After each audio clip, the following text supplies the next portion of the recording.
Hi, everybody. Thank you for joining this event.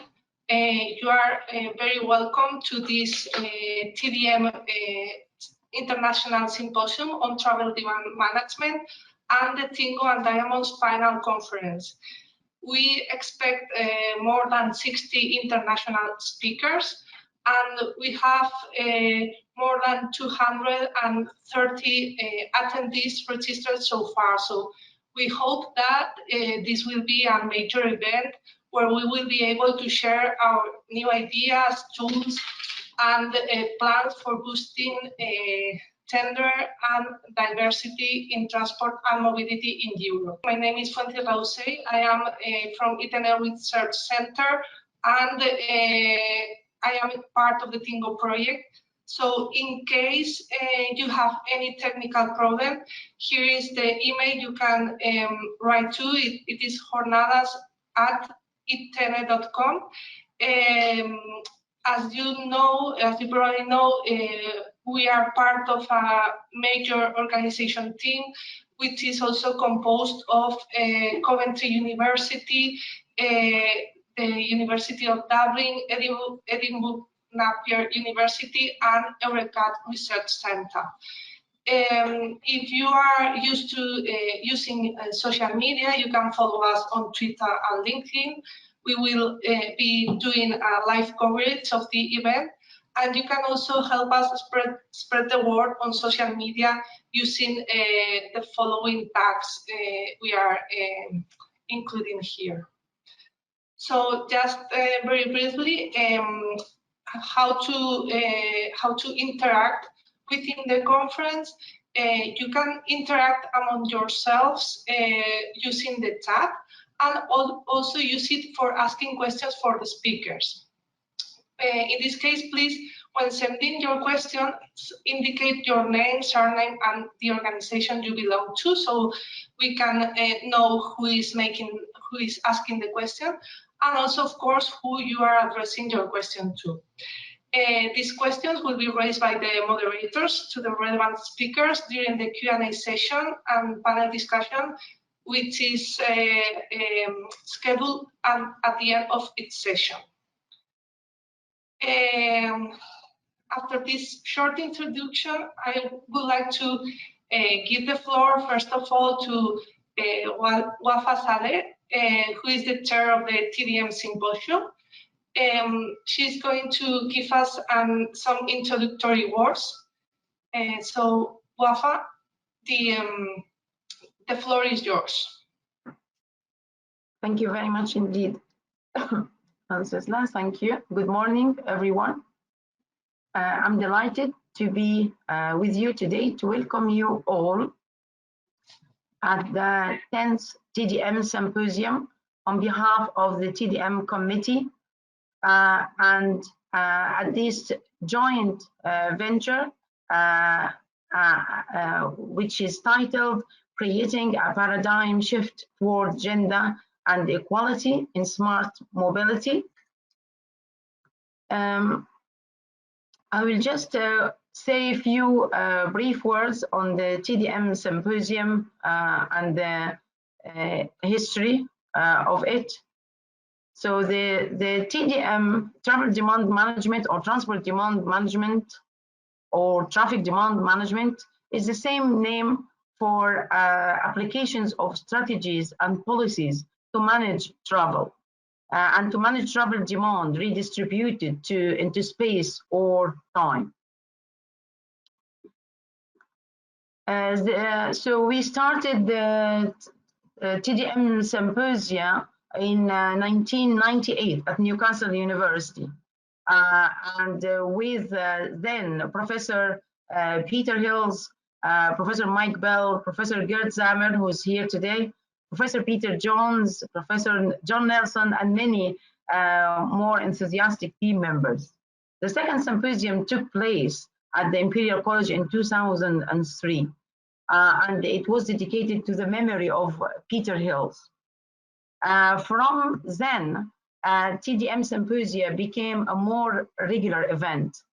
So in 2005, we held the symposia at Edinburgh Napier University, then in Vienna in 2008, then in Aberdeen 2010, Dalian in China 2013, Arizona 2015, in Taiwan in 2017, and in Edinburgh again in 2019. And today with you, the 10 TDM Symposium organized by TU Dublin jointly with EU Diamond and TInnGO Final Conference.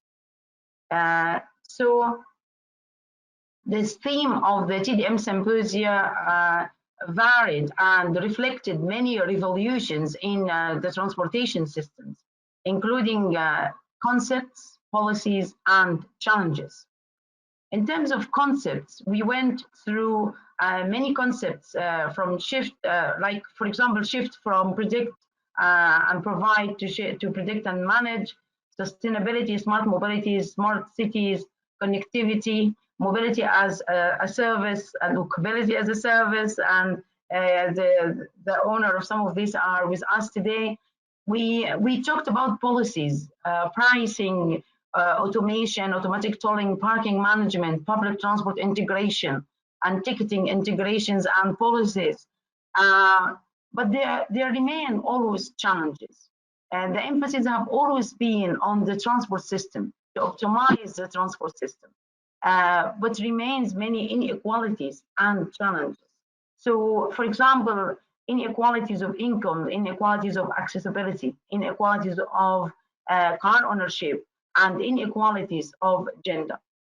So today, the TDM Symposium 2021, presenting a jointly hosted with Diamond and TInnGO's project to look at creating a paradigm shift towards gender equality and in smart mobility.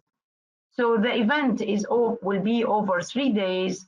We'll discuss concepts, notions, methodologies, recommendations for future research, and we aim to develop and drive forward synergy between the academia, industry, and policy makers involved in our built environment to boost gender fairness and inclusion in this sector.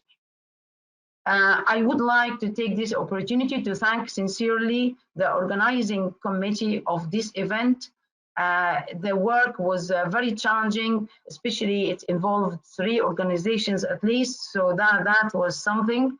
I would like to thank TU Dublin, who made most of the organization and hosting the symposium this year, Chiara and her team. I would like to thank from Edinburgh University, Augustus, who have always been very helpful with all tasks. Diamond and Diamond and TInnGO teams, Andrea, Hilda, of course, Francesca, who done a great job with Marina from Eurocat and everybody. Thank you very much for all the work you've done.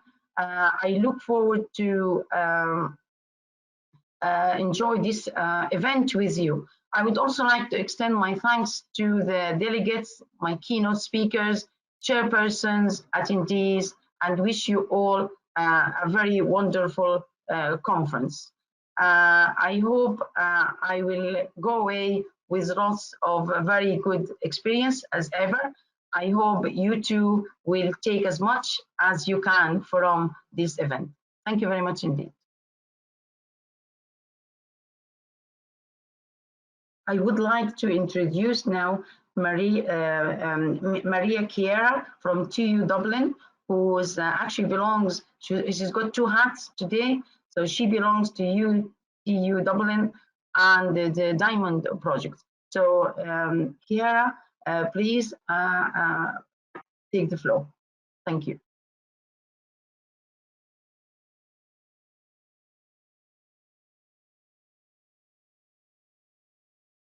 Hello. Good morning, everyone. As Wafa was saying, we were hoping to host this year event in Dublin, but the situation has been unstable enough to suggest that instead we try and do it online. And we've done so, I think, thanks also to ITN and the other partners that are helping us organizing this event. In fact, Wences welcome you at the start because they are providing the facilities at the moment to run the conference in a webinar as the current format.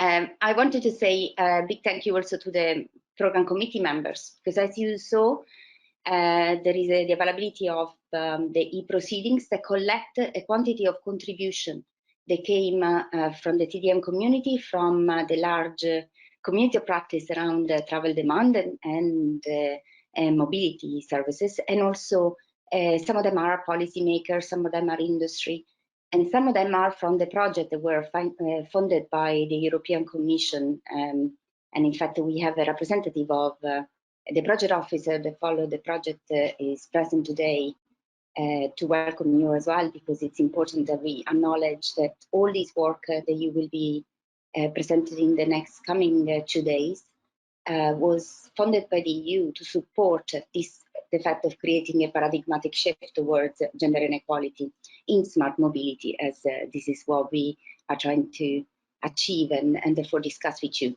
If you want to download the e-proceedings with the wealth of contributions that we receive for the conference, please do so following the link on the TDM Symposium 2021.org that is available on this presentation. So on behalf of TU Dublin and the rest of the community, we welcome you, not physically where we are. We could have been also in Valencia. We all are in the safety of our own homes to try and weather the storm, and hopefully waiting for a better chance of mobility to enact its pace in the next few weeks. So at the moment, without further ado, I want to introduce you to another member of this organizing committee, which is Professor Andrea Woodcock from Coventry University. And she's also I'm the dissemination manager of Diamond, as you know, and Andrea is the principal investigator of TINGO, who also is part of our team of people. And so without further ado, I pass the ball to you, Andrea.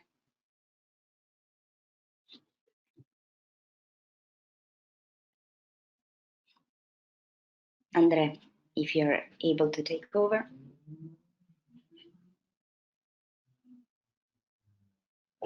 Thank you. Good morning, everybody, and thank you for joining us. I'm Andre. I'm the PI of the TINGO project, and I'd very much like to welcome you and thank Chiara, Wafa and Fuences for all the hard work that they've been doing to create this 3-day event. It has been a massive opportunity for us and a massive challenge. And thank you for the TDM to actually include us and include gender as part of their symposium.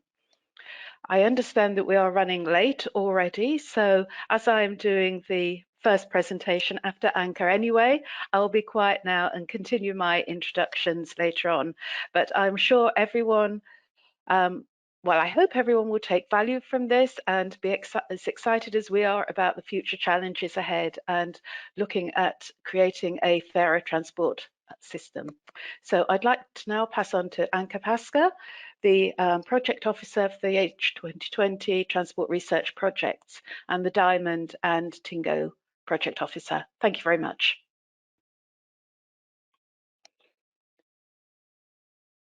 Anka, over to you. Yes. Thank you very much, Andre, for passing me the word. Good morning, ladies and gentlemen.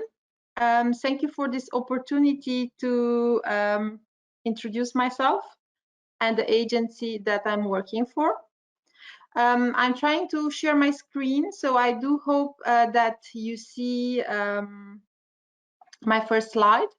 So like I said, I work in CINEA, which is the European Climate, Infrastructure and Environment Executive Agency established by the European Commission. And I'm here this morning because I'm the project officer of the 2 projects that are organizing this meeting. So TINGO and DIAMOND. I will try to be brief and not to take more than 10 minutes of your time. The content of my presentation this morning is being organized in an introduction and then a brief presentation of the gender projects portfolio we have in SINEA. Like some of you probably know, SINEA stands for the European Climate, Infrastructure and Environment Executive Agency. As you may know as well, SINEA is the European executive agency established by the European Commission for the implementation of many financial programs that underpin the European Green Deal. It builds on previous mandate on the agency INEA in terms of research, innovation and infrastructure for energy and transport. With the new mandate, INEA has got additional resources and competencies from the European Commission and other executive agencies to deal also with the climate, environment and maritime activities. So you see here the general scene on which we are placed with 6 executive agencies created by the European Commission and SINEA being one of them. Very briefly, what are we doing? So we are managing the projects from the publication of the call for proposals through the evaluation and selection of proposals which are replying to the call for proposals, the preparation of grant agreements with the selected proposals, the technical and financial follow-up of projects like TInnGO and DIAMOND, and we are giving the key feedback on the work produced by the projects to the European Commission. In terms of portfolio, like you can see here, we have all in all, since the 1st of April of this year, when SINEA took over from the agency INEA, we implement 7 programs for the next 7 years.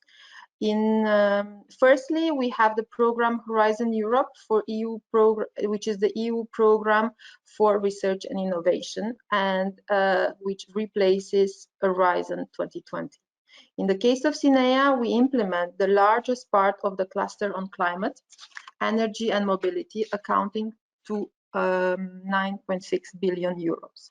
Secondly, we have the Innovation Fund, which reinvests incomes from the European Union emissions trading system. This fund is about bringing innovative clean technologies to the market. And then up on my screen, we have the biggest program of our agency that you all know, which is Connecting Europe Facilities 2, the largest program with more than 31 billion euros that implements the trans-European transport and energy infrastructures. I will only mention the other programs which are in the portfolio of our agency, and which is the LIFE program supporting the mitigations and adaptation to climate change, the Financial Mechanism Fund, Just Transition Mechanism, and the new established European Maritime and Fisheries Fund. On my next slide, you will see the funds that are being allocated to these different programs, which gives you an idea about the amount that the European Union is investing today in research, infrastructures, and innovation around Europe, and can also give you a hint about the number of the projects we manage across the countries of the European Union and in the world, because some of the partners involved in these projects also come from outside the European Union. So why are we here today, and what is the link of these global programs to the gender issues that you are going to discuss in this meeting in the next day? Well, SINEA has supported two projects that are addressing the gender issues in transport and mobility. And these are ongoing, because you're invited by them today, and they are TInnGO and DIAMOND. The total funding that the European Union has allocated to this project is over 6.5 million euros for the two projects, for their work, which is now touching upon the end, and that has continued for more than 3 years. We have funded this as part of the call Mobility for Growth from 2018, which had as a subject the demographic change and the participation of women in transport. The need for research came from the fact that the European Commission has identified the fact that there are societal and demographic changes that are leading to, or that might lead to, inequalities in mobility. And in particular, we wanted to see which are the women's specific needs that might not have been addressed sufficiently by the society and in the job opportunities related to the transport services. We have also noticed that there is a disaggregated analysis that can increase the knowledge needed to support specific policy measures to ensure a balanced integration of parts of the population, and that the intersectional aspects like age, social level, ethnic origins, education, and family compositions, for example, can indicate possibilities to adjust the transport systems to meet specific demands and increase social inclusion and equity. So based from this problems or possible problems that we know they can exist in the European society, we have asked the proposals that have replied to 2018 call for tenders to assess part of problems we identified, because we needed their individual, their independent views on the situation. So we have requested them to look at the specific transport requirements of women as users, but also as workers in the future transport systems, to analyze the influence of these intersectional aspects on mobility needs and on the participation of women in the transport-related jobs, to perform gender impact assessment of new technologies and business operational models in order to assess their acceptance and non-discriminatory performance, and to assess the gender relevant aspects of new technologies, including their acceptance and aptitude in using, concerning also the public transport accessibility in the context of social and spatial inequalities, and its specific feature, including the diminishing risk of violence. Last but not least, we have asked them to identify future needs for skills and opportunities for professional careers for women.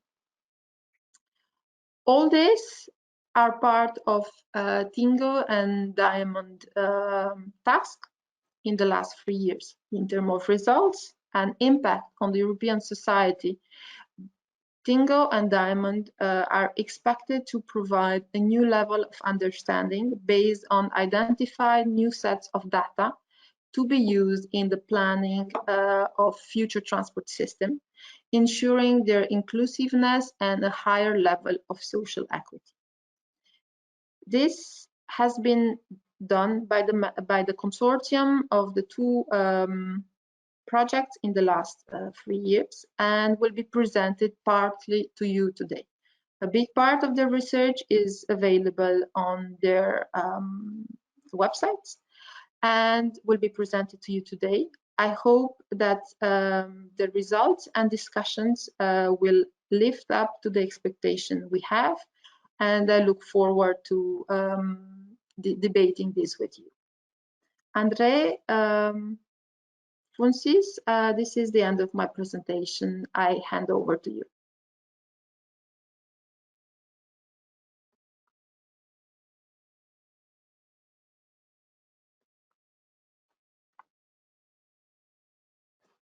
Thank you, Anka.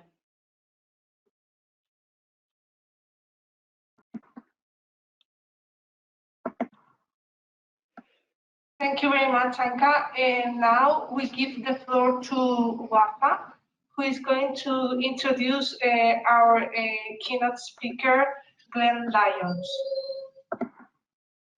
Wafa, the floor is yours. Hello, hi. Yeah. Thank you. Right. Hello again. It's my pleasure to introduce my first keynote speaker, Professor Glenn Lyons. Good morning, Glenn. Glenn asked it to just give a very brief on his bio. So here you are. Glenn is a professor at Mott MacDonald of Future Mobility at the University of West of England. Glenn has devoted his career to understanding transport relations with changing society as the digital age and motor age have come together, with the challenge of what this now means for our future in the face of a climate energy. Glenn has already has a very hot topic and already modified the title slightly than what we have in the program. So I look forward to listen to you, Glenn, seeing beyond white male privilege in the transport sector. Thank you so much, Wafa. And can I just check you can hear me and see my slides to begin? Yes, we can. Fantastic. Well, thank you so much. Good morning, everyone. It really is a great privilege and honor to be doing a presentation in this opening plenary. As you can see, I'm a white man, so I'm particularly pleased that the organizers of the event have put their faith in me to do this opening presentation. I've enjoyed white male privilege all my life, although I was never really taught to appreciate that I had white male privilege, to understand why I had privilege, and appreciate better the implications for all those others in society who are not white and male. So with that, I've been on a personal journey, particularly through the pandemic, in terms of my development, and I hope a greater appreciation that I have of this privilege and a need to address it, both in our transport sector as professionals, but in terms of how people experience the transport system. Particularly the journey I've been on through the course of the pandemic is what I'd like to share with you today. That's a journey that's been punctuated by a number of activities and events, and not least the horrific killings of George Floyd, Sarah Everard, and Sabina Nessa. I'll set out in the course of our journey this morning 5 stages. First of all, in terms of some scene setting, some of the missed opportunities I think that I now recognise. I then had my eyes opened much wider by a book that I hope many of you have read, and if not, encourage you all to read, which is Invisible Women by Caroline Criado Perez. If you've read that book and you turn your attention to the topic of smart mobility, I think you, like me, will start to see it differently and become more aware of trying to avoid the ignorance of gender in transport innovation. I was inspired and shocked by not only Invisible Women, but the Black Lives Matter movement. And Georgia Yexley is an individual I must pay credit to in particular, who prompted me to co-organise an event, a panel event, looking more closely at women of colour in the transport sector, and I'd like to share a little bit of that with you. And then to round things up, a reflection upon what I see as the journey we should all be on, which is one towards unconscious competence. And this is a journey, I should say, is very much me seeing through the eyes of others, people who I've learnt from to help better see for myself. If I may, I'd like to read out to start with these 2 quotes, but as I'm reading them out, please ask yourself the following 2 questions. Does this sound familiar, and is anything out of place? Transport studies, transport policy, and the transport profession as a whole have their roots in engineering, a discipline which has been and continues to be dominated by white males from high social classes. They've shaped not only transport policy in the field of study, but also the provision of public transport services, the structure of the built environment, and much of modern society's mobility-dependent social policy in their image. The invisibility of women in the monitoring and evaluation of transport policy is likely to continue to lead to transport policy that fails to serve the needs of women. Well, there is something out of place, and it's a date which I've misrepresented on this slide. Because if I take myself back to January 2003, just 3 months after, as a new professor, I joined the University of the West of England, these were 2 quotes that myself and my new colleagues included in a proposal to the Equal Opportunities Commission to address promoting gender equality in transport policy and provision. I'm sorry to say, from a personal point of view, that we weren't successful with our early proposal. So my journey may have been different had I got engaged in that work at a formative stage in my young professorial career. But I think more disappointingly, in terms of what might have been, is that these 2 quotes still resonate very strongly with me today, over 18 years later. So why haven't we made progress, and is now an opportunity to do so? Another experience during my years at the University of the West of England was in 2016, where as a senior manager, I took part in the Wheelchair Challenge as part of UWE's Disability Month. And I have to say, it was a transformative experience for me.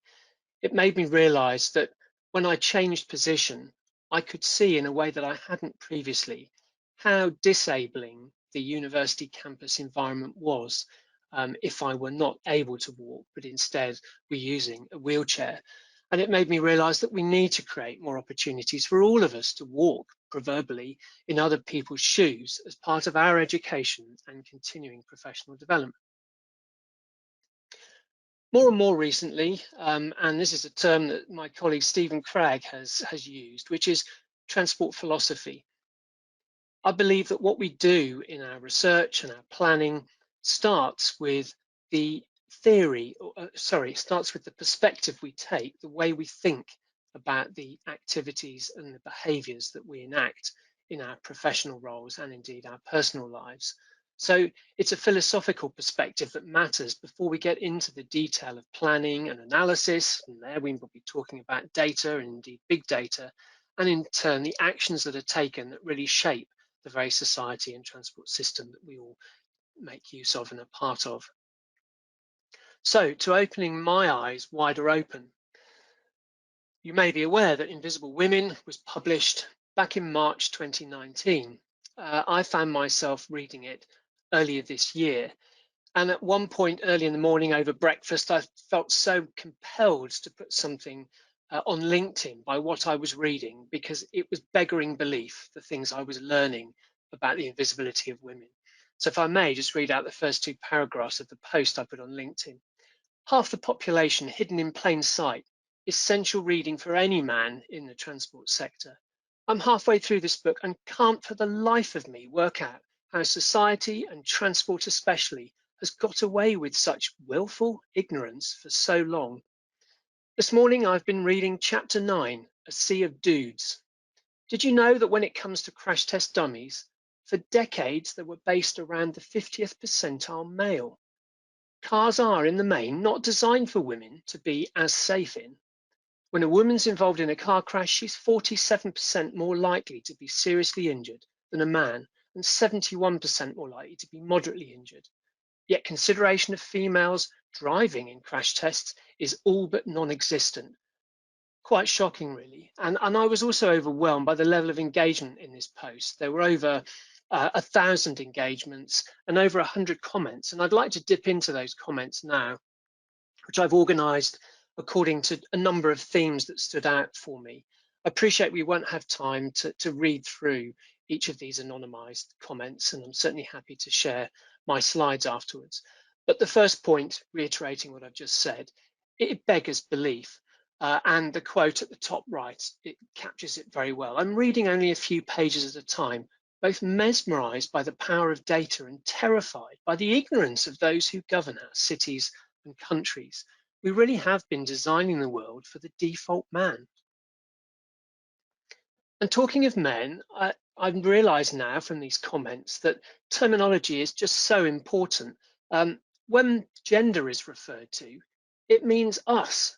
Us men need to be paying attention too. It doesn't deflect it across to becoming something for women to be concerned about and consider.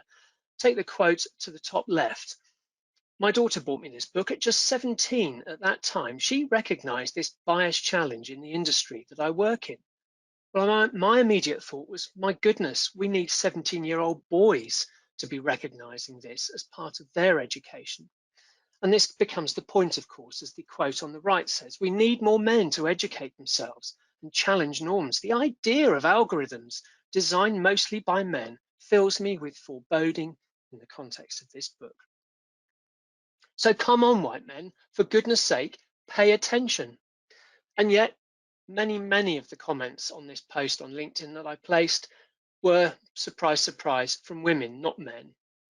Are men so rarely interested in this important topic, one woman asked? Because recognizing one's own privileges is the first step of change. I think the point on the right is especially powerful. How we hear gender, when we hear gender, we automatically think it means women, so men switch off. Race makes us think ethnic minority, so white people switch off. The dominant group gets away with disengaging because all of these massive issues are labeled as minority issues. Well, remarkably, of course, as a white man, I realize I'm in the minority in society, albeit that it doesn't seem that way when you look at the way the world's been designed. And why is it taking so long? I was having my epiphany reading Invisible Women, but of course, many women commenting on the post were sort of having their hands proverbially thrown up in despair, saying, my goodness, you know, finally you've arrived on the scene as another male who's opened their eyes. But as she says, many of us have been trying to create this awareness and challenge the unconscious bias for decades. Another colleague on the right-hand side highlighted that perhaps this does feel like a bit of an at last moment. And I don't think she's referring to Glenn Lyons waking up a little bit more, but an at last moment for our sector. Perhaps the developments through the course of the pandemic have made a real difference, give us some hope for real change. But nevertheless, we find ourselves realizing that men are living in ignorance while women are living in fear. And I'll come on to this in some greater detail. But I think the point on the right-hand side is just one illustration of how women are living their lives on a daily basis, often with men ignorant to that experience. Women often develop strategies like avoiding traveling at night, carrying car keys in their hand as a makeshift weapon, or feigning listening to music while staying alert. This turns our attention to possibly part of the answer lying in having appropriate data, but the key word there is appropriate. We need to understand the sorts of questions, perhaps uncomfortable questions, we need to be asking in order to get the right sort of data coming forwards into our analysis in a way that then appropriately informs the decisions that are being taken to shape our transport system. And yet, in spite of the eye-opening experiences you will get if you read this book or have had reading this book, there's still a sense that whilst it can't wait, we do still seem to be drowning, perhaps, in a sea of dudes, as Caroline Criado-Perez put it. And the important message at the bottom there, we really need to ensure that our current and future engineers do not make the same mistakes as have been highlighted in the past. Having referred to crash test dummies, you may be interested to know that Volvo, in fact, note in passing how overtly male the Volvo logo is, although I'm told it relates to the ancient chemical symbol for iron. But Volvo launched something called EVA, Equal Vehicles for All, where they decided to share more than 40 years worth of safety research on accidents and the development they'd been doing to ensure they were designing their vehicles for the safety of both men and women, but in contrast to the vast majority of the car industry over decades past. So with a certain sense that we've been able to take our blinkers off as we look at the transport sector, what happens when we look at smart mobility a little bit differently? Well, as Wafa hinted at in her introduction 2 years ago, I also had the privilege of being part of the TDM Symposium event, and I presented on walking as a service, a term I'd come up with really to describe what happens when you have Google Maps navigation in your hand, which empowers you to undertake a journey on foot. And it empowers you because it helps address very conveniently and easily 3 questions. How do I get there? How far is it? How long will it take? But of course, the elephant in the room is the 4th question, which it doesn't address. How safe will I feel? How safe will I be? Similarly, earlier this year, working with Scott Kane and Carla Jakeman, we developed further the concept that we call combo travel. This is the idea that people are living very busy lives, and many of us perhaps would like to incorporate more active travel, more physical activity into our busy daily schedules as part of the journeys we're already making. So how do we bring human-powered mobility into combination with a motorized mode, which enables healthier lifestyles, promotes lower carbon journeys? Indeed, you might see it almost as a super policy because it could have public health benefits. It could support the right types of motorized services, help with decarbonisation, and indeed lead to economic prosperity. In simple terms, imagine having the journey planner on your phone, but then being able to blend that with your Fitbit, where you're able to say to the journey planner, please give me a journey plan that introduces an extra 1,000 steps into my daily schedule today. That might mean catching a bus from a further away bus stop or getting off at a train station a stop or 2 earlier than you normally would. Sounds logical from a white, able-bodied man's perspective. And here, of course, we come to the fact that many women simply don't feel safe, quite literally frightened for their lives if they're out walking alone. This recent survey highlights that 80% of women of all ages said they'd experienced sexual harassment in public places. And the image on the right-hand side of Sabina Nessa, what I find shocking here is how it connects back to Google Maps navigation. The Daily Express were highlighting with this image the very short journey that Sabina hoped to undertake and complete, going from her home up towards, you see there, the depot. Only a matter of 8 minutes across some area of parkland, a journey that wasn't completed. If I can just press the point a little bit further, if I draw your attention to the image in this tweet at the bottom left-hand side of our slides, just look at that image for a moment, and I'm going to read out what the tweet says.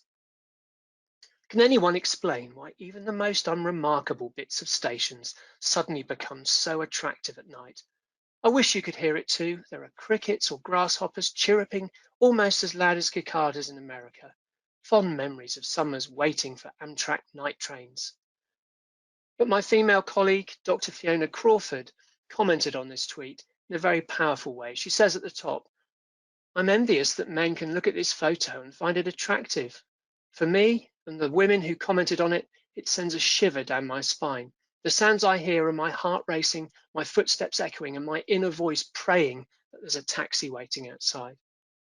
And to the right-hand side, a personal exchange between myself and my 25-year-old daughter, Florrie. Thanks, darling. Enjoy the gym. I'm looking forward to a run soon. Love you lots. Thank you. I'm still too scared to go out running. I miss it. Love you more. So opening my eyes even wider, as I mentioned earlier, was the Black Lives Matter movement, triggered in the United States by the murder of George Floyd, or amplified by that, coupled with Invisible Women. And I had the privilege of meeting Georgia Yexley, who absolutely inspired me to co-develop this panel session online, part of a fireside chat series.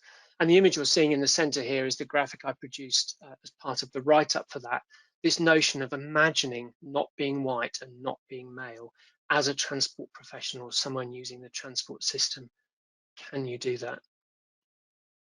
There's some great resources which you're very welcome, and I encourage you to dip into, both a recording of that inspiring session, but also a fantastic reading list that emerged from it. 2 key issues that we were focused upon: white privilege, this sense of inherent advantage that's possessed by a white person, but then male privilege, a system of advantages and rights that are available to men, to me, solely on the basis of my sex. So the importance then of how we recognize that white male privilege. In overview, this event reminded us that perhaps many of us have been taking advantage of the awful unfolding of the pandemic as a time for some introspection, an opportunity to look for being able to greater empathize with those around us, and perhaps promoting now a willingness to ask rather than assume things about other people and their experiences of life. And importantly, creating an appetite for learning.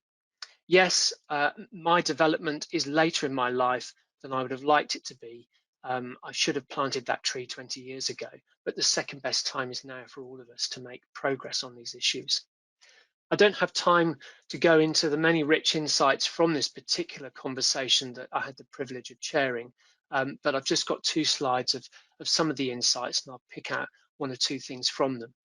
An important point for me is that when it comes to seeing race and gender issues in transport, there really aren't excuses, because the resources are there and they're there in abundance. It's just a matter of making the time and having the inclination to make use of them. That issue, that point of changing positions, becoming so powerful to helping us become more self-aware of how different things can appear once that position changes. And there was a very powerful point regarding the problem that can emerge when, and I guess particularly white males parachuting into other people's lives in other cultures and other countries, have an Orientalist mindset, as it's referred to, where we're imposing generalizations about country, race, and culture in ignorance. Indeed, having some sense of a savior mindset, because our way of understanding the world is somehow superior and we can shape the circumstances we're facing for others and deliver benefits to them, ignoring really our inherent privileges and biases. The importance of ask, don't assume, and certainly not assuming or presuming to tell others when we might well be in ignorance of our own legitimacy of perspective. Of course, in the transport sector itself, it is about mainstreaming gender and having a representative workforce that really helps us see much more clearly the issues that otherwise leave women being invisible. That's partly to do with picking up this issue of the data gap, but as I'll come to at the end, it's the importance for us moving from unconscious incompetence towards becoming unconsciously competent. And one of the real takeaways for me from this session was that I mustn't continue to be a bystander when it comes to addressing diversity and inclusion. It's important to be an upstander if you're in possession of white male privilege. I'm also a trustee of the Rees Jeffreys Road Fund, and we've been supporting a fantastic initiative called the Future Transport Visions Group, encouraging earlier career professionals to come forward with their innovative ideas about shaping a better future for transport. And 3 such inspiring individuals were Laura Brooks, Molly Hoggart, and Marie Godward. And they came forward, in fact, as Marie says, inspired by reading Invisible Women, with the proposition which they went on to develop of a gender equality toolkit in transport. And I can't commend it to you highly enough. You can see the web address here. And just to give you a quick overview, this is a poster that they've provided on the website, which is your handy aid memoir really to the different resources that the toolkit makes available, but some checkpoints across the business of undertaking transport planning that really should be more inclusive in terms of how it's meeting people's needs. And I'm assuming because you're at this conference, your appetite is already whetted and you may be already heavily invested in this topic. But if it's whetted to the point that you need to gain access to more insight and hear more bright minds who are working on this topic, as the projects representing the conference are, please go out and look for Gender on the Agenda. It's an inspiring series of webinars that are all focused on addressing the problem of seeing beyond transport being gender neutral and understanding that bigger picture. So to move towards a close and also towards the notion of unconscious competence. But first of all, I want to just come back to this importance of thinking, the philosophical standpoint that we all take, because it's not about rushing in, particularly in relation, I think, to saying data is going to be the answer. Let's take comfort in data in overcoming all the issues that I hope I've started to highlight in this presentation. It's a way of thinking, it's a mindset that we need to challenge for each and every one of us in order that we can then approach the task of being better researchers and better planners and offering better insights and influences over the transport system. So some of the questions become, well, what data should we be looking for? It's important about asking the right and sometimes difficult questions to access the right data. And to my mind, it's as much about what I call anti-activity data as it is about activity data. After all, how many journeys are not happening, journeys by particular modes, those walking journeys that we referred to early, because of the concerns that women have that we are not paying attention to in our planning. And fundamentally, data, of course, needs to go beyond observing, but to helping us better understand the circumstances and situations we're considering. Of course, it's not just a matter of men or women, but the heterogeneity of women really needs to be considered. So the notions of intersectionality, I've looked at ethnicity in the course of my journey and been exposed to that important dimension, but there are many other dimensions besides, of course. And indeed, there are non-binary people to consider who are even less well represented in these sorts of discourses about how we see the transport system. So as I quickly walk through these 4 stages of competence, as the model refers to them, perhaps ask yourself, where are you on this journey? We begin with unconscious incompetence, a sense of being ignorant of the nature and significance of racial and gender inequality in transport. This can move on to become something we're consciously aware of, conscious incompetence, self-aware of needing to play a stronger part in addressing inequality in transport. That moves us, hopefully, towards being consciously competent, making the effort to influence the behaviours of ourselves and others to foster positive change in transport.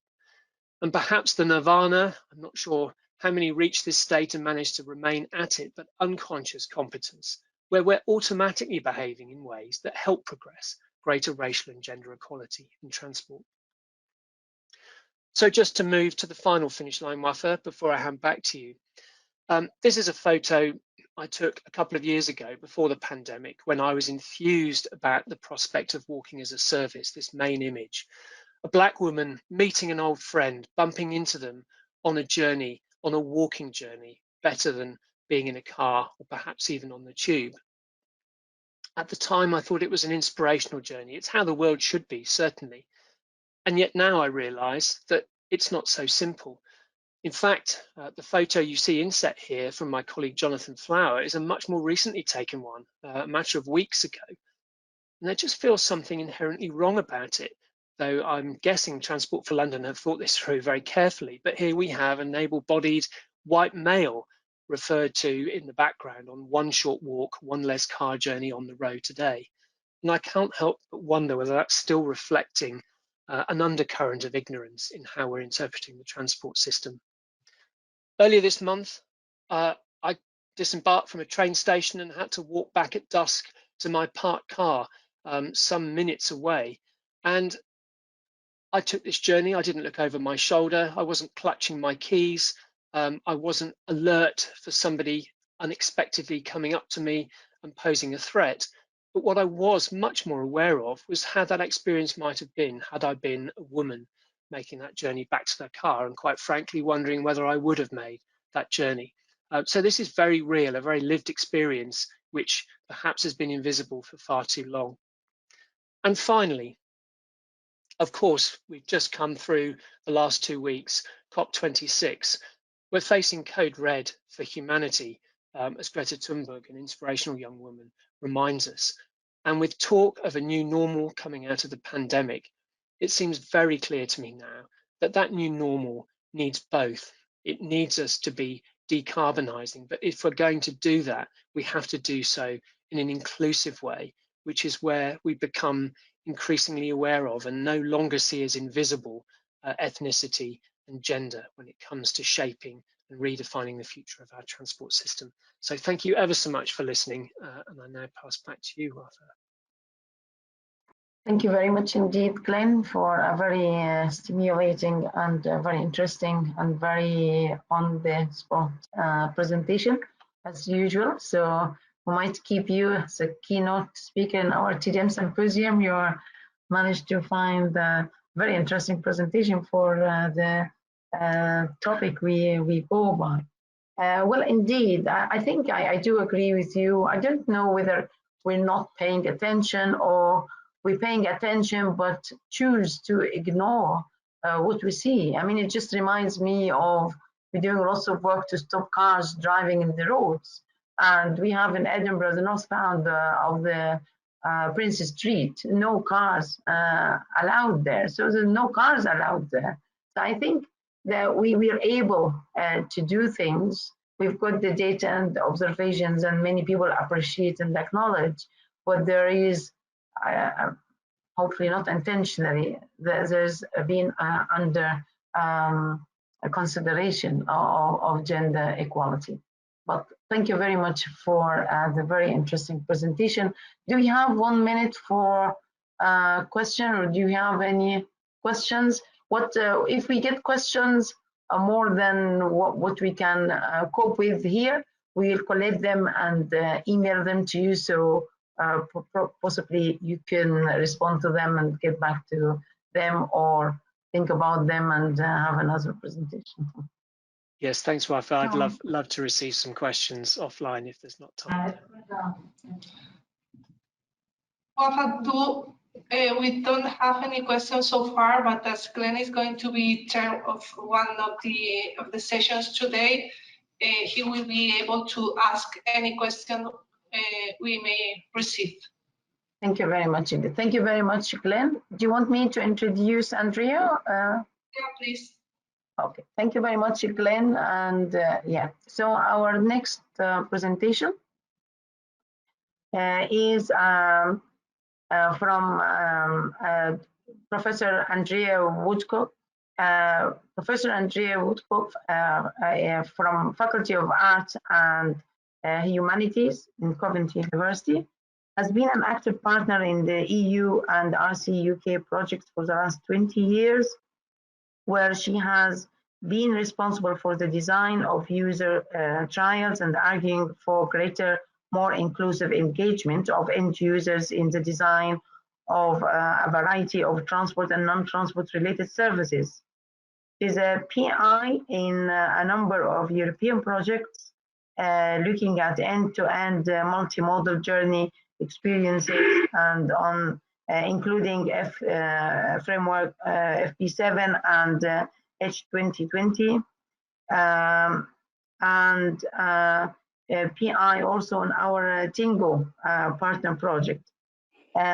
Recently, Andrea completed awards include the AHR UK Global Network funded projects, when mobile, looking at gender transport poverty, and LAMEX Frank Jackson project, looking at use of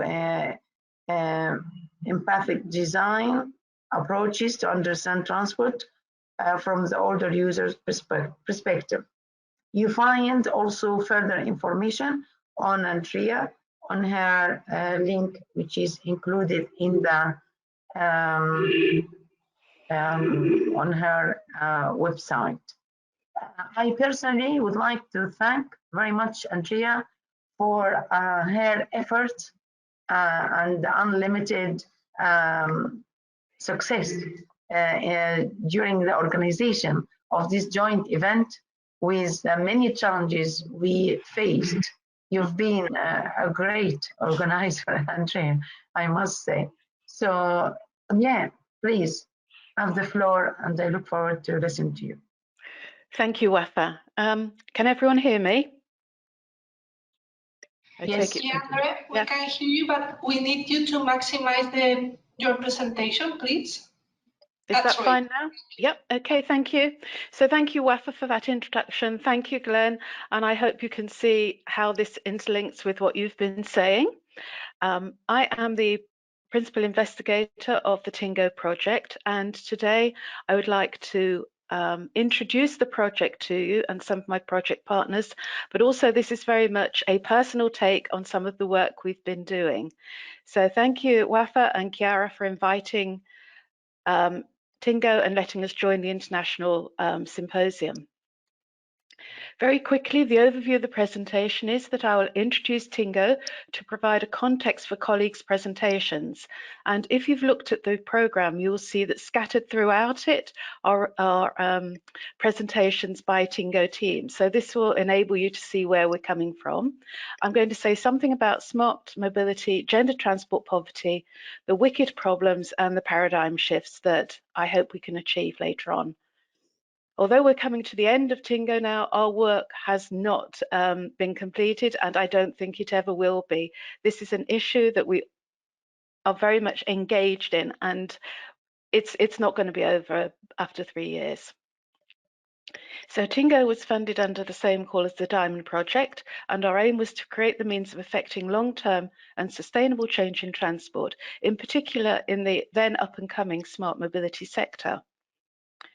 So we have smart transport on the one hand, but what we also want to do is look at the gender and diversity mainstreaming to create gender smart mobility that is inclusive and that is fair. And just relying on technology to make smart mobility smart is not the right approach. We need to look at social sciences and other ways of introducing the users into this. I have a project team behind me, which goes from Sweden to Ireland, Portugal and Spain, across to Italy, Greece, Romania, and the Baltic states as well, and Germany and Denmark in the middle. So it is a very large consortium, and most of those members form into the TInnGO hubs. A core notion of our project is setting up the Tingo Observatory. This is a virtual online observatory free to use by the whole transport and sector and other stakeholders interested in it. It includes an online gender data repository which is safe, secure and open to everybody to share their data. We have hub pages from each of the 10 hubs: Romania, the Baltic states, France, Sweden and Denmark, Germany, the UK, Portugal, Spain, Italy and Greece. These provide an opportunity for the hubs to talk about and represent things, best practices and issues that are prevalent in their country and alert everyone else to these. We have an open innovation platform where we're using designerly ways of knowing to look at different aspects of the smart mobility problem, and we also have a set of links as well.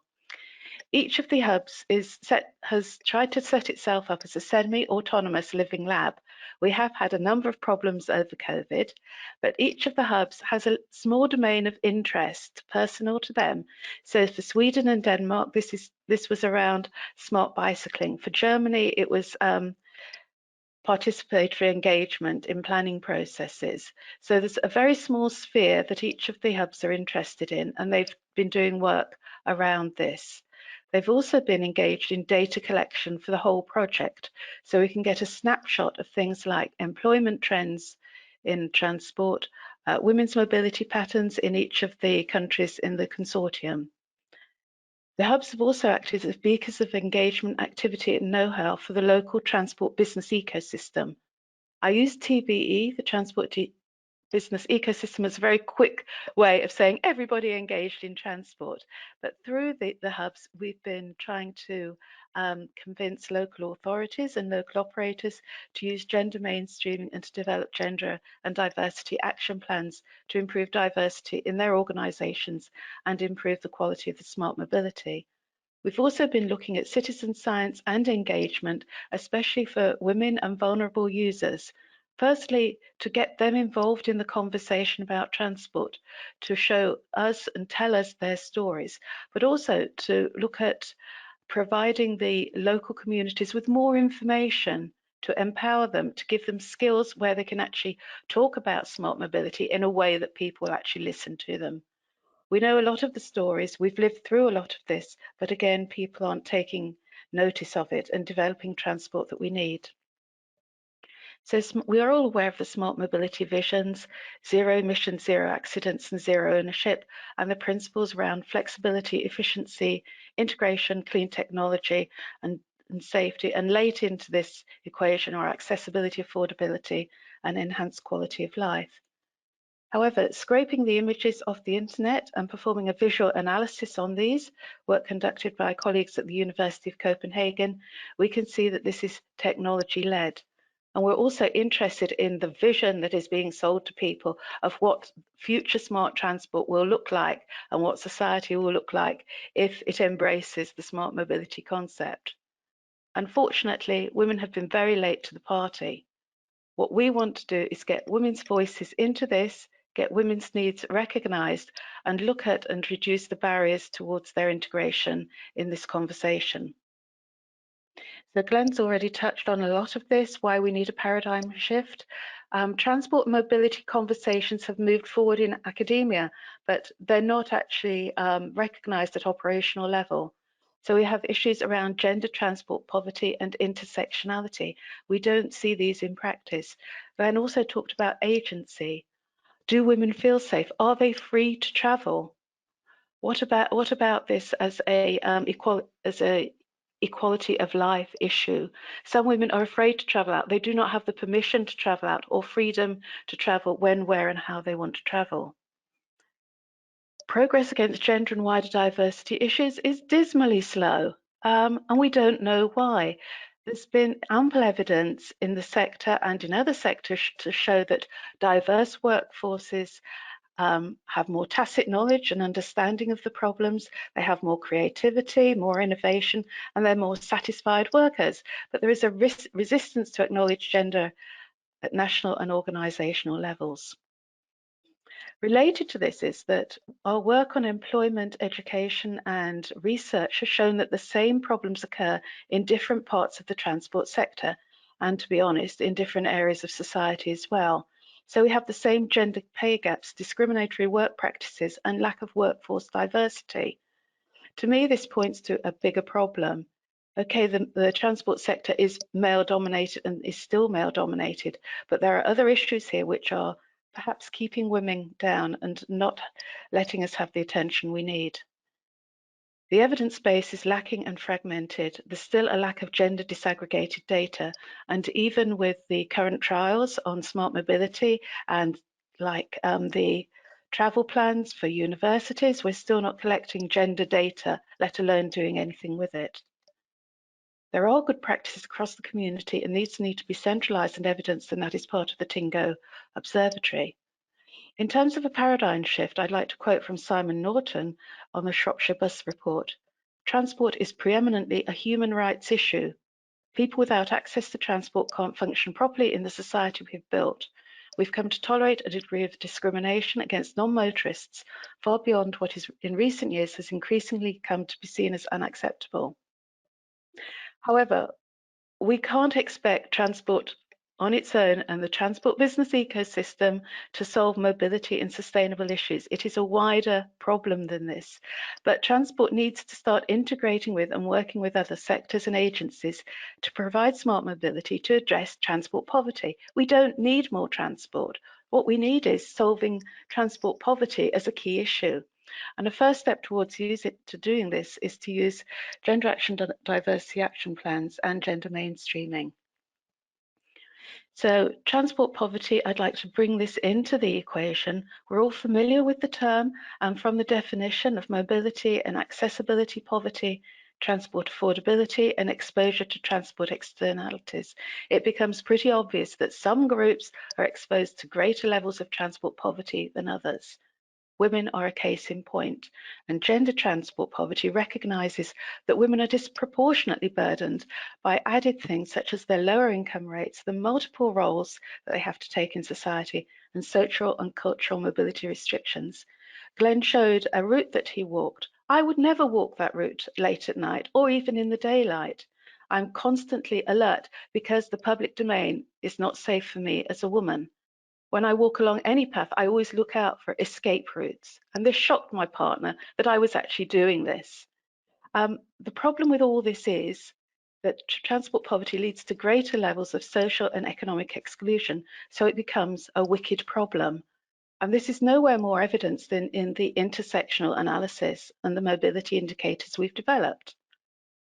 So this combines the notion of intersectionality, which is the overlapping identities that have historically been associated with discrimination and inclusion, such as ethnicity, culture, age, ableness, religion, gender, and sexuality, with wider contextual factors, such as housing, economic activity, caring responsibilities, income, education, and class.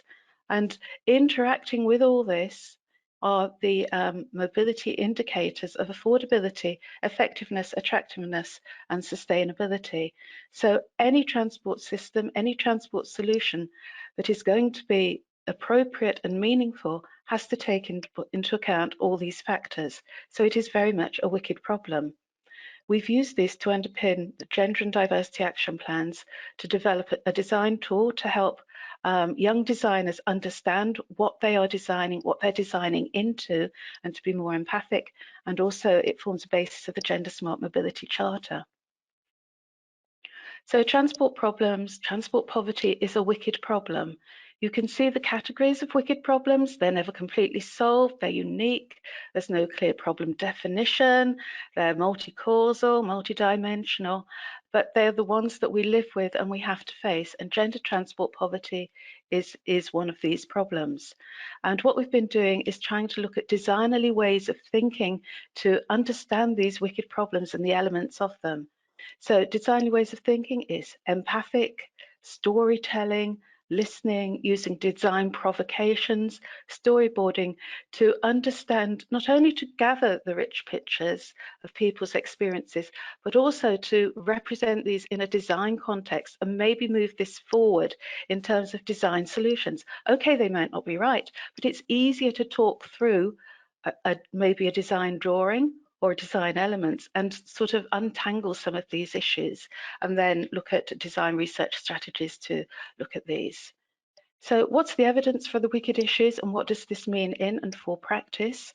The TInnGO research has shown, and we have data to prove this, which we'll be presenting later on, systemic gender and diversity biases in employment, education, entrepreneurship, a reticence to engage with discourses around gender, the omission of and unwillingness to share gender segregated data, especially from new mobility issues, with the recurrent themes of safety and security, which we've been talking about for 20, 30 years.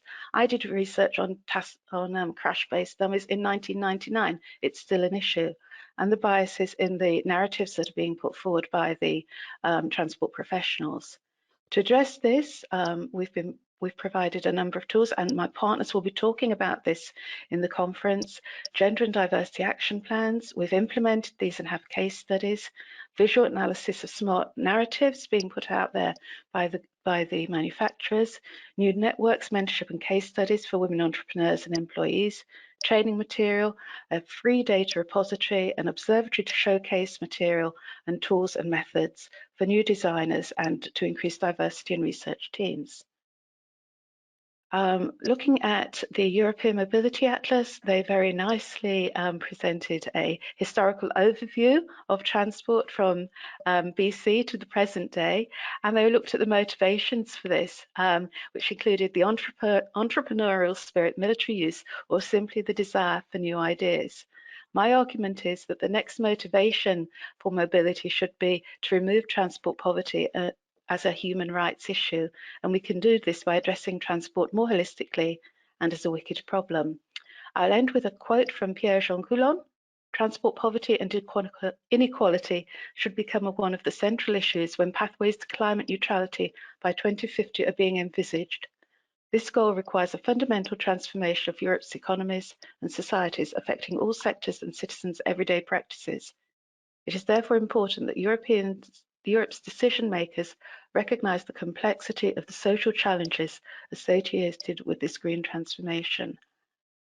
The TInnGO project has provided a set of tools that are free to use and openly available and perhaps can help with this journey. So with that, I would like to conclude. Thank you very much for allowing me to talk to you, and please listen to my colleagues' presentations over the next 3 days. Thank you very much. Thank you very much indeed, Andrea. Very interesting. Unfortunately, we won't have any time for questions.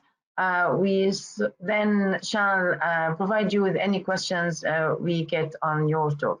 It is time now to introduce my colleagues, Maria Chiara Leva and Francisco Santariniga. Apologies, I'm sure the pronunciation is not right. On a talk on the fairness and inclusivity of transport operators, moving towards a maturity model for evaluating services against users' needs. Please take the floor. Okay. I need to do the bio as well of you. So, excuse me, I'm just a bit hoarse today. So Maria is the co-chair of the Technical Committee on Human Reliability for European Safety and Reliability Association, former chair of the Irish Ergonomics Society, and the co-chair of the Scientific Steering Group for the first symposium on human mental workload. In 2016, Chiara was awarded by the Enterprise Ireland and the National Digital Research Centre a Female Founder Competitive Start Fund for her campus company, Tosca Human Factor Solutions. The campus company was a spin-off one of the EU-funded projects. So Dr. Leva led as a principal investigator. Dr. Leva also has more than 60 publications on human factors, operational risks assessment, and safety management in science and engineering journals. She's a member of the editorial board for 2 of these journals. She is also a lecturer in Dublin Institute of Technology in the College of Environmental Health in Dublin. Don't worry, Wafa, that's all right. Well, that's all right. Let's introduce she's the organizer of this joint event of the TDM Symposium Diamond, which is she's a member in, and the dissemination manager, and TINGO. Francisco, my apology, I'll just say brief. Can I introduce Francisco very briefly? Francisco, you start the presentation. Francisco is the scientific coordinator for the Diamond Project and the chief technical officer of high-tech technology in Valencia. Francisco, the floor is yours, actually. Thanks very much, Wafa. Thanks very much, Chiara. I think that you can see my presentation, right? Yes, can you confirm? Okay, yes. Okay. So good morning and welcome from the Diamond Project to everyone. My name is Francisco Santarremigia from the company iTech, and I am the technical coordinator of Diamond. This presentation will be shared with my colleague Chiara Leva from TU Dublin, who is the dissemination manager of the Diamond Project. And first of all, we want to thank very much to the European Commission for this funding, which has allowed us to conduct all this work. I would like to start with a brief overview of the Diamond Project. The project's main goal is to turn data into actionable knowledge with notions of fairness in order to progress towards an inclusive and efficient transport system. The duration of the project is 39 months. The project focuses on 4 real-world scenarios or use cases where inclusiveness is currently a central issue. A goal was defined per each use case. In the use case 1, the railways and public transport is addressed, which goal is to increase the percentage of women using the railways and public transport in peak and off-peak hours. In the use case 2, autonomous vehicles is analyzed, which goal is to increase the acceptance level of autonomous driving by women. In the use case 3, bike-sharing systems were addressed, which goal is to increase the percentage of women using the bike-sharing system. And finally, in the use case 4, we addressed the employment in the transport sector, which goal is to increase the percentage of women employees in on-site and off-site job positions. About the consortium, we consider that only 20% of factors influencing on a more inclusive transport system are evident, and the others are hidden. For this reason, Diamond created an interdisciplinary consortium with gender, psychology, and social experts, jointly with engineers and technicians. The transport system is represented by the project as an inclusion diamond with vertices and layers. Some vertices address the present and others the future transport system. Each vertex has different layers covering all the transport system as a whole. The user or employee of the transport system is represented by the project as a polyhedral individual with different sociodemographic characteristics affecting the inclusion of this individual in the transport system. Each phase of this polyhedral individual, economical level, disability, age, etc., is a potential discrimination source. Mixing both model representations, the Project Diamond and other future projects will be able to address fairness intersectional assessments in the transport sector in a systematic and structured way. About fairness and inclusivity for transport operators, in the Diamond project, fairness was defined as a state in which people are treated similarly and not impeded by prejudices or unnecessary distinctions or barriers, except they can be explicitly justified. Needs and barriers of women were identified and clustered in 3 levels of detail. A hierarchical model of needs and barriers was defined per each use case, and the 3rd level allows to concrete specific actions and make the knowledge actionable. In the use case 1 about railways and public transport, this is the hierarchical model about needs and barriers of women. Level 1 are green boxes, level 2 are purple boxes, and in a level 3, in yellow boxes, a list of needs and barriers were identified and clustered inside each need and barrier in the level 2. In the use case 2 about autonomous vehicles, this is the hierarchical model about needs and barriers of women. Again, level 1 in green, level 2 in purple, and needs and barriers in a level 3 were also identified and clustered inside each need and barrier in the level 2. In the use case 3 about bike-sharing systems, this is the hierarchical model about needs and barriers of women, with the same structure and methodology than the other 2 previous use cases. And finally, in the use case 4 about employment, this is the hierarchical model about needs and barriers of women with the same structure and methodology. And now I leave the floor to my colleague Chiara to address how the maturity model for the fairness assessment evaluates services against all these user and employees' needs. Chiara, I can pass your slides and present by you, because I think that you cannot share your screen jointly with me. So I can share. If you can change the slides, that would be great. Exactly, okay, so exactly. And thank you very much, Chiara. Go ahead. Thank you, Francisco. So the idea behind this was the following. We're very complementary to TInnGO. Like we were discussing, our TInnGO colleague looked into the concept of travel poverty, so the lack of a fairness travel system. And the lack of intersectionality in that analysis oftentimes. So what we provided was a set of tools that can also be quantitatively used to provide some form of assessment, like a benchmark across organizations, across service providers that can actually assess the level of fairness of the service they provide and inclusivity.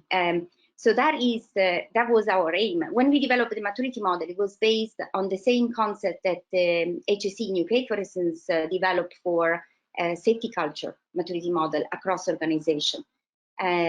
So it's based on the same concept. It's based on the simplicity of benchmarking across widely unknowledgeable and definable categories. In that sense, we built on the literature review and on the survey and thematic analysis that we did on the survey and follow-up interviews during the scope of the project on the pilot use case that we were working on. And we identified that there are 3 main themes, overarching themes, in many of the service provision use cases that we were able to tackle. So the first theme is capacity to meet required needs. which is, for instance, in the case of surface transport, is the ability to travel in appropriate design transport system, meeting basic expectation and being environmentally sound. The accessibility is the other team, so how accessible it is for different type of categories of user in terms of physical accessibility, but also in terms of affordability. And then safety and security is the other big team that actually was confirmed even in our factor analysis on the key elements, seems to aggregate together, closer together in the one determining satisfaction of the user in relation to inclusiveness and fairness of the service transport and satisfaction overall. Those three areas are important and paramount. And safety and security, as you can expect, was actually not just specified by the female population. Both the male and female population that we interviewed clearly stated that as being important.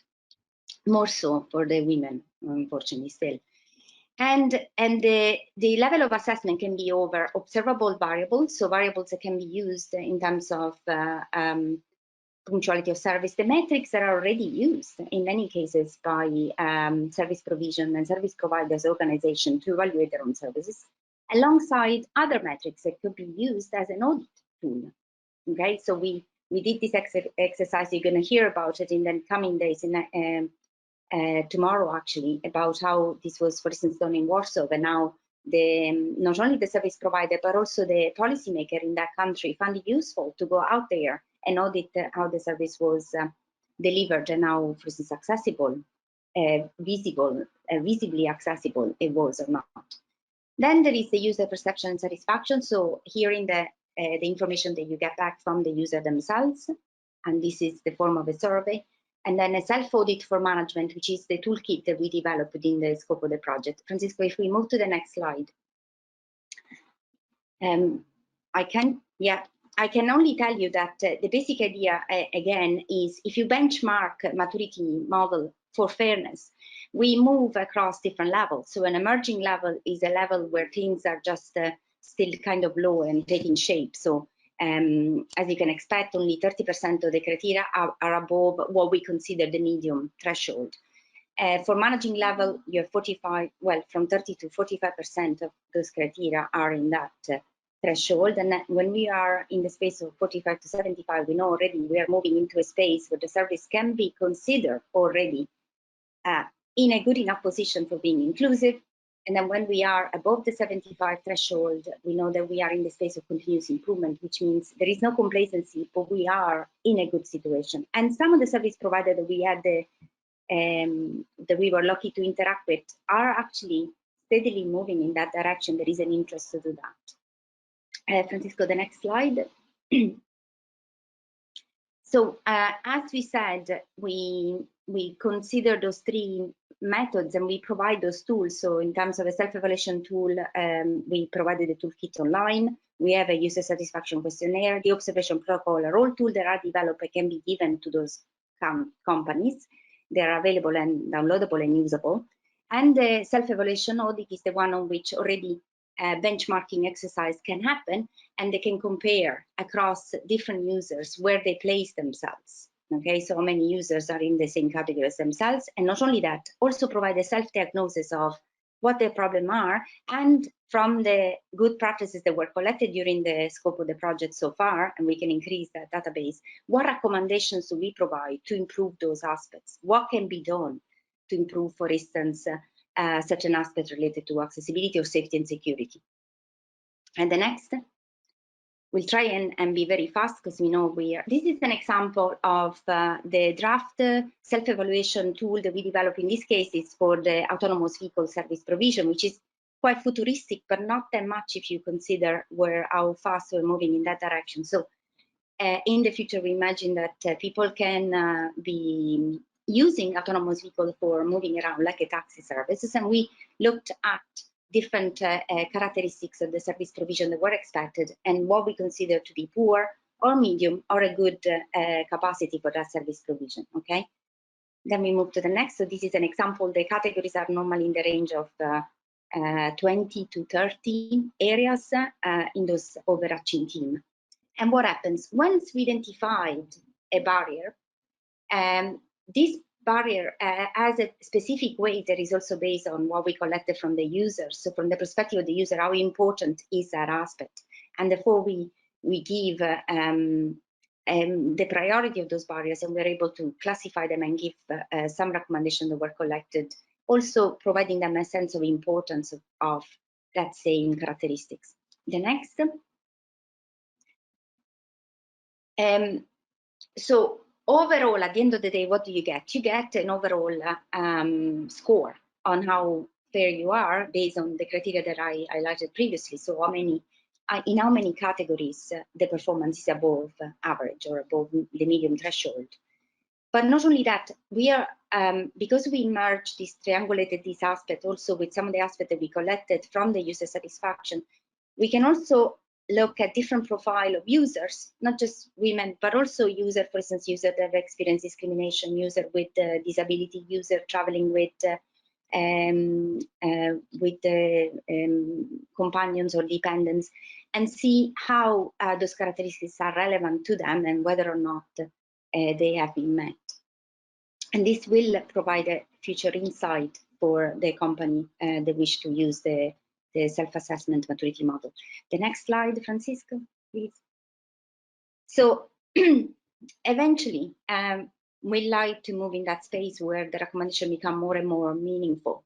Currently, we've only been able to, within the scope of the project, we've only been able to do a limited amount of workshop and a limited amount of, although extensive enough, of literature review to feed into the recommendation space. But if this becomes a living tool, and ideally we like that to become a tool that the transport, for the platform for women in transport, for instance, can adopt and use and deliver with continuity, because our project is coming to an end. So we like that platform to be adopted, to be used, because we find that it could have a future, and it is updatable, and it can be increasing, become a knowledge space that could be provided to other people as well for future generation, and becomes a stable tool of really benchmarking inclusivity for service provision across Europe, maybe not only. So the next, so this is where we are. I wanted to leave you with those quick link here, the Toolkit for Fairness EU, which is the prototype that we currently have developed, and you will soon be delivered also our white paper in the as part of the deliverable of this project. I'm aware that we don't want to steal further from your coffee break, so I just want to leave you with this impression before the coffee break. Please consider that having a stable way of benchmarking organization on this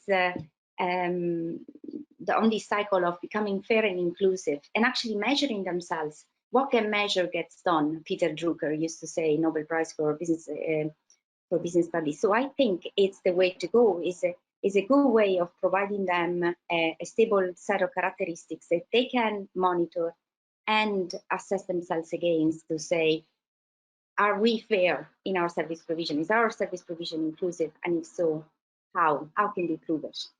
That's the idea. Okay. So thank you for taking part of today. I think the coffee break is now in order, and we resume at 11, if I'm not mistaken. Thank you very much indeed, Francisco and Chiara, and coffee break for 8 minutes.